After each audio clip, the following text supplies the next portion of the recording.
أشرقت نفسي بنور من فؤادي حينما رددت يا رب العباد.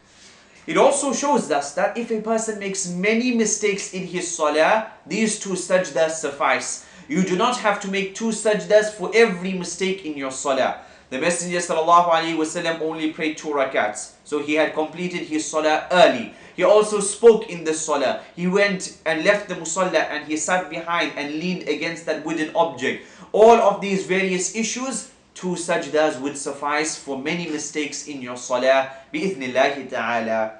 Hadith number 264. وعن عمران بن حسين رضي الله تعالى عنهما أن النبي صلى الله عليه وسلم صلى بهم فسها فسجد سجدتين ثم تشهد ثم سلم. رواه أبو داود والترمذي وحسن والحاكم وصححه. This hadith recorded by Imam Abu Dawood and Imam At-Tirmidhi rahimahullah. But this hadith has some weakness in it. It states that the Messenger sallallahu alayhi wasallam had led the companions in prayer and he had forgotten. فَسَجَدَ سَجْدَتَيْن. So he performed 2 sajdas.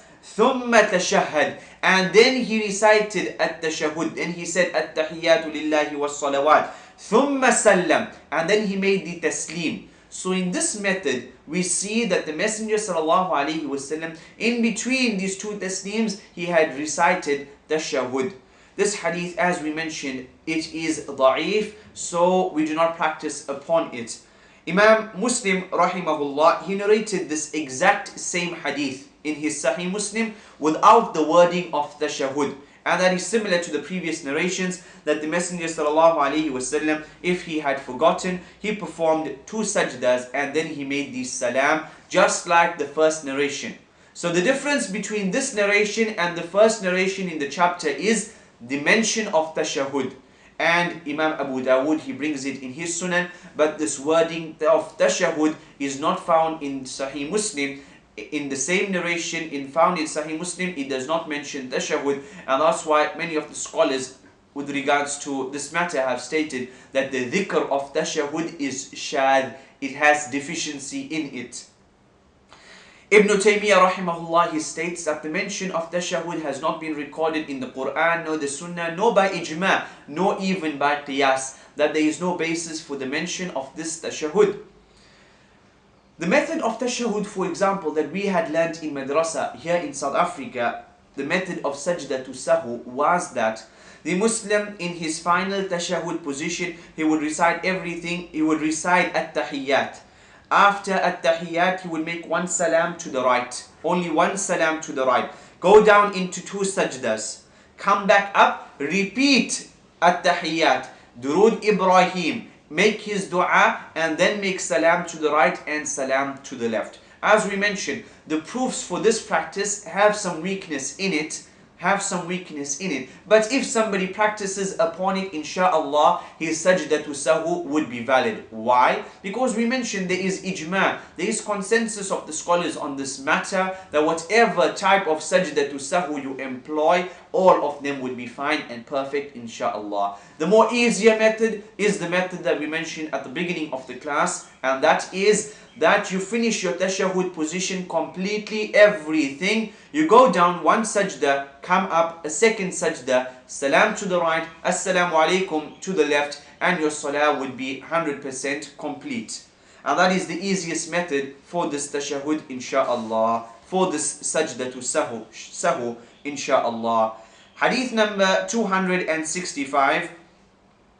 وعن أبي سعيد الخدري رضي الله تعالى عنه قال قال رسول الله صلى الله عليه وسلم إذا شك أحدكم في صلاته فلم يدري كم صلى أثلاثا أم 4 فليطرح الشك وليبني على ما استيقن ثم يسجد سجدتين قبل أن يسلم فإن كان صلى 5 شفعنا له صلاته وإن كان صلى تماما كانتا ترغيما للشيطان. This hadith, hadith number 265, the Messenger sallallahu alaihi wasallam mentions the issue of shak, mentions this matter of doubt. What happens if you have doubt in your salah, and how do you perform the sajdatu sahu? Then the answer is that إذا شك أحدكم في صلاته فلم يدري كم صلى أثلاثا أم أربعا. If you have doubt in your salah and you are doubtful, have I prayed 3 rakats or 4 rakats, فليطرح الشك وَلْيَبْنِ عَلَى مَسْتَيْقًا. Then throw away this doubt, disregard this doubt, and go back to your yaqeen, go back to your certainty. So if it's 3 and 4 and you are 50-50, go to number 3, because that is certainty. Al-yaqeen la yazulu bishak. Certainty is not removed by doubt. So always go back to your certainty if you are 50-50 and you don't know right or left. فَلْيَطْرَحِ الشَّكْ وَلْيَبْنِ عَلَى مَسْتَيْقًا ثُمَّ يَسْجُدْ سَجْدَتَيْنِ. And then at the end of your salah, you should make 2 sajdas. قَبْلَ أَنْ يُسَلِّمْ. Before you make the tasneem. Similar to our first example at the beginning of the chapter. Before making the tasneem, you finished off everything. 2 sajdas. Assalamu alaikum wa rahmatullah. Assalamu alaikum wa rahmatullah. وَإِنْ كَانَ فَإِنْ كَانَ صَلَّى خَمْسًا. And if you had prayed 5 rakats of salah, شَفَعْنَ لَهُ صَلَاتَهُ وَإِنْ كَانَ صَلَّى تَمَامًا كَانَتَا تَرْغِيمًا لِلشَّيْطَانِ. And if you had prayed 5 rakats of salah, then this sajdatu sahu would be as if you have now completed your salah and made it in an even number.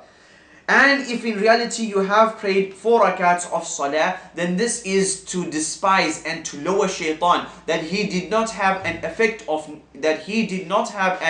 on you in your salah. Because shaitan, he wants to cause confusion to the Muslims while they are praying. He wants you to leave this act of ibadah and be in a state of turmoil and not know whether you have performed it in complete perfection. And so we see from this hadith that number 1, if a person has doubt in his salah, if he is 50-50, he goes to the lesser of the 2 numbers. And if he is in doubt, but he's got more probability of one number over the other, then he should go with that number. If I am, for example, 75% sure that I am in my 4th rak'ah, and I am 25% sure that I am in my 3rd rak'ah, we would say go with 75%. This is your 4th rak'ah, and at the end perform sajdatu sahu.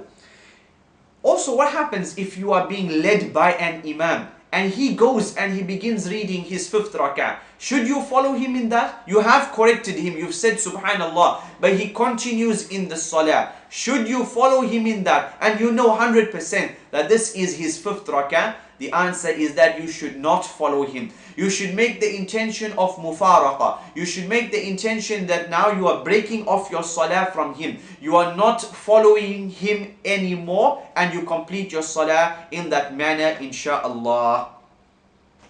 Hadith number 266. وعن ابن مسعود رضي الله تعالى عنه قال صلى رسول الله صلى الله عليه وسلم فلما سلم قيل له يا رسول الله أحدث في الصلاة شيء. The Messenger sallallahu alaihi wasallam prayed with the Sahaba, and when he had completed, the Sahaba had told him, Ya Rasulullah, has something occurred in the Salah? The Messenger sallallahu alaihi wasallam says, وَمَا ذَاكَ? And what are you talking about? قَالُوا صَلَّيْتَ كَذَا وَكَذَا. You prayed such and such, you prayed so many rakats.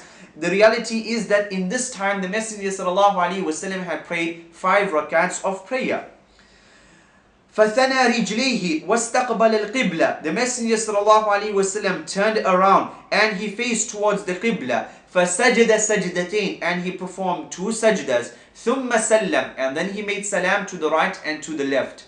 So again, the Messenger sallallahu alaihi wasallam prayed 5 rakats of salah. After salah, the Sahaba asked him, is there something new in the salah? Has something occurred? What is this? Well, you have prayed 5 rakats. The Messenger sallallahu alaihi wasallam turns around. He performs 2 sajdas and he makes salam to the right and he makes salam to the left. ثُمَّ سَلَّمْ ثُمَّ أَقْبَلَ عَلَيْنَا بِوَجْهِهِ. After the salam, he turned to us and he said, إِنَّهُ لَوْ حَدَثَ فِي الصَّلَاةِ شَيْءٍ أَنْبَأْتُكُمْ بِهِ. If something new occurs in the salah, I will mention it to you and I will bring it to your attention.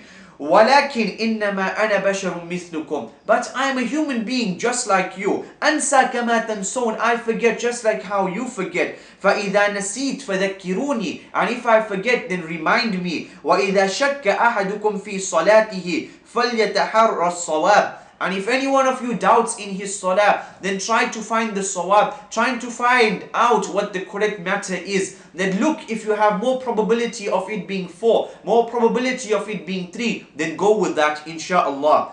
فَلْيُتِمَّ عَلَيْهِ ثُمَّ لَيَسْجُدْ سَجْدَتَيْنِ. And then complete your salah and perform 2 sajdas at the end. The question begs, why did the Sahaba follow the Messenger sallallahu alaihi wasallam in the 5th rak'ah? If we did mention, if the Imam is performing 5 rak'ahs, then you should not follow him in that matter. Why did the Sahaba follow the Messenger sallallahu alaihi wasallam?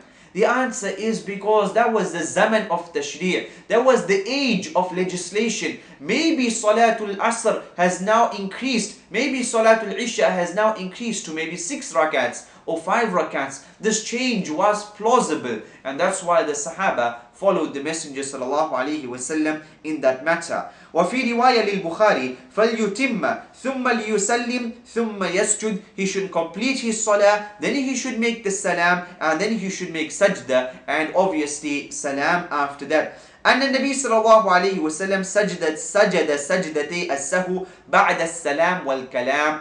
In the narration of Imam Muslim, the Messenger sallallahu alaihi wasallam performed these 2 sajdas after the salam and after speaking to the people. ولأحمد وأبي داود والنسائي من حديث عبد الله بن جعفر مرفوعا من شك في صلاته فليسجد سجدتين بعد ما يسلم. Whoever doubts in his salah, he has shak 50-50, then he should make 2 sajdas after his salam.